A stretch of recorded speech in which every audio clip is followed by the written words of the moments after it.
My wish is that the governor, with his ever-changing criteria, would give us and you local control.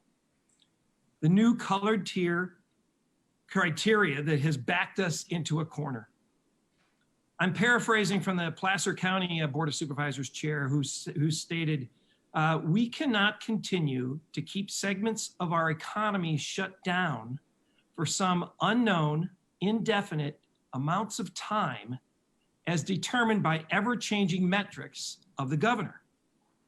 You know, the state's one-size-fit-all approach is stifling business sectors. We heard today from the boating industry, hotels, the event industry, street fairs, travel industry, wedding venues.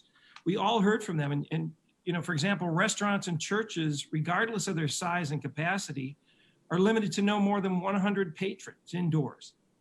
Some larger churches in San Diego County have up to 3,500 seats, but the state has mandated no more than 100 people can worship in any facility, regardless of size.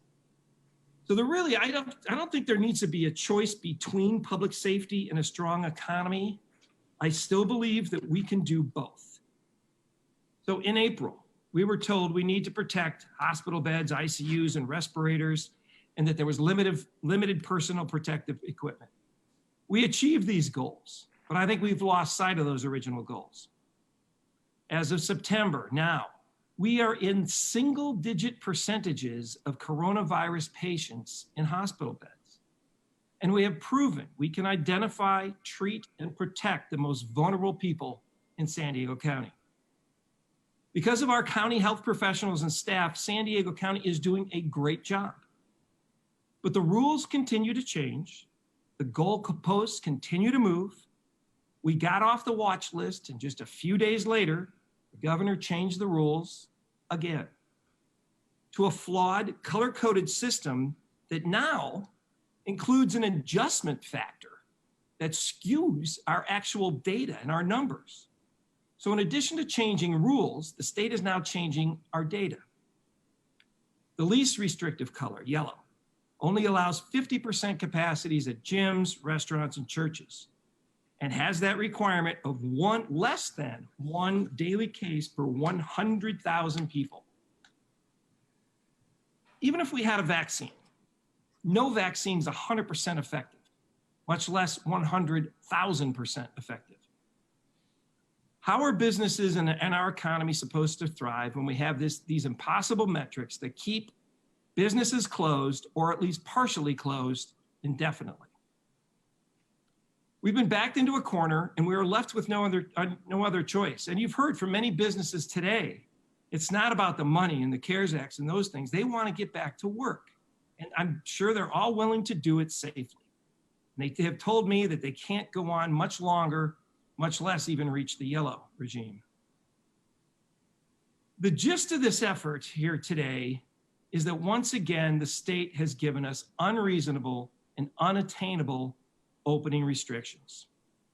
So I would like to add this motion, the item 6, apparently to item 7, that with the exemption of bars, we, San Diego County, no longer enforce what businesses should be open or closed, that we do enforce the health and safety protocols and let the state enforce their closing protocols, period. So I got a couple comments and I'll read it again in a second. So this motion does not do away with the county health order. It only restricts closure enforcement for the county. The state restrictions stay in place, that if a business, whether a business can be open or not, that we can't change that.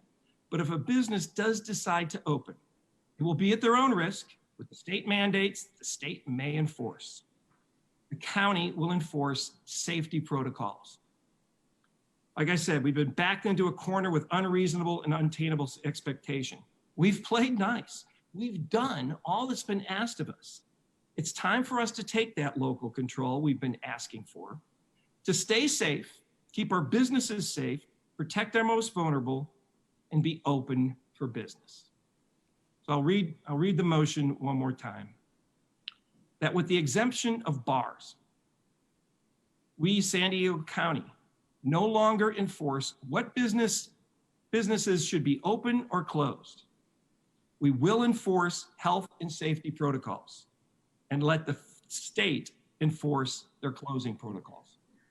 Thank you very much for the time, Chair Cox.